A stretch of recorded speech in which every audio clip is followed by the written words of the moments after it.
Jatend migao mar jotich piny owacho Geoffrey Ruku okwayo josiasa makwero piny owacho riwruogno endo mar United Opposition mar mondo mi koro chiw luor ne apisi nendo mar jalup jatend piny Kenya Ngire Abraham Kithure Kindiki ma ok ni koro gi kinde ni ende gisebedo ka koro gisiko ka giyanyo jatelo nendo. Kautwak e kaunti onogo Meru oyango ni Kindiki omako lemo nendo ma bende owinjo bedi ni koro imiye luor. Kuom mano endo jotelo kaka Geoffrey Rigathi Gachagua ma en ogai mar DCP nyaka chiw luor ka oyango ni siasa migo sani ok owinjo bed manendo marachai to kar manendo obed manendo mar luor kaachiel kod riwo oganda jo Kenya kanyakla. Na watu ya mlima wameongea kupitia watu ya Mbeere North wakati kulikuwa na uchaguzi mdogo wa MCA. Wewe na chama yako ya DCP ungepata candidate wa MCA. Muturi na Kevuti wanajiita party leaders, wakaeka candidate pale Mbeere North ya MCS. Walishindwa au kushindwa? Walishindwa au kushindwa? Waende nyumbani wasiende? Waende nyumbani wasiende? Lazima tuongee ukweli mchana jameni. Si ndio hiyo? Sasa kama wewe unajiita party leader kwa chama ya sijui inaitwa nini ya Wamonyoro na uwezi pata candidate na tuko kwa mlima, ni party leader ya kwenda wapi?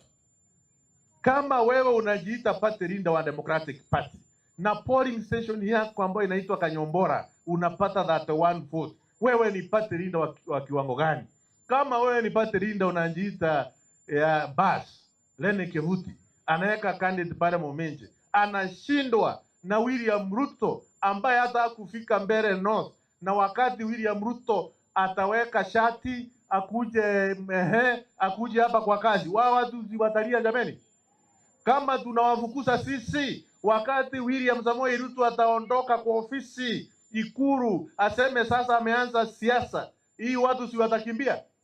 Kwa hivyo jameni, watu ya Igonji, watu ya Meru, mimi nawaomba msitishwe na watu ambao wanajipiga kifua ati wanasema wao ni hodari, na tunawaambia wakome kudharau Profesa Kithure Kindiki.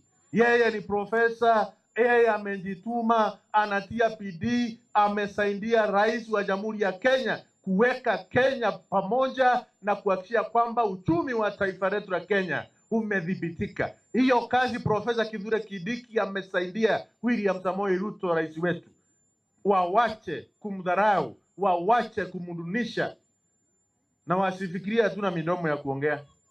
Ama namna gani jameni watu wa Igonji? Mnataka Profesa Kithure Kindiki hao wanadunishwa na watu hapa? Hapa si nyumbani kwake?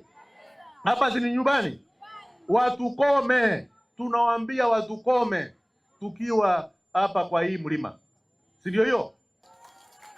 Mnanielewa jameni? Sio ni historia. Kwa hivyo kama Mungu amebariki, kama ile damu ambayo imwagwa na majenerali wa kutoka hapa ndiyo imetusaidia mmoja wetu kuwa naibu wa rais, hiyo lazima iheshimike, na mtu yoyote ambaye atakuwa anaheshimu, huyo ni adui wa jamii ya Wameru, wa jamii ya Waembu. Kwa hivyo tunaambia wale ambao wanatangatanga hapa, wanazunguka, wanatukanana, nyinyi ni maadui wetu, and we are going to treat you as so. Ama namna gani? Lazima tuwaambie kama ni maadui ni maadui. Ama mnataka tuogope jameni? Mnataka watu wasusunguze hapa? Hapana, hatutaitikia. Hatutaitikia.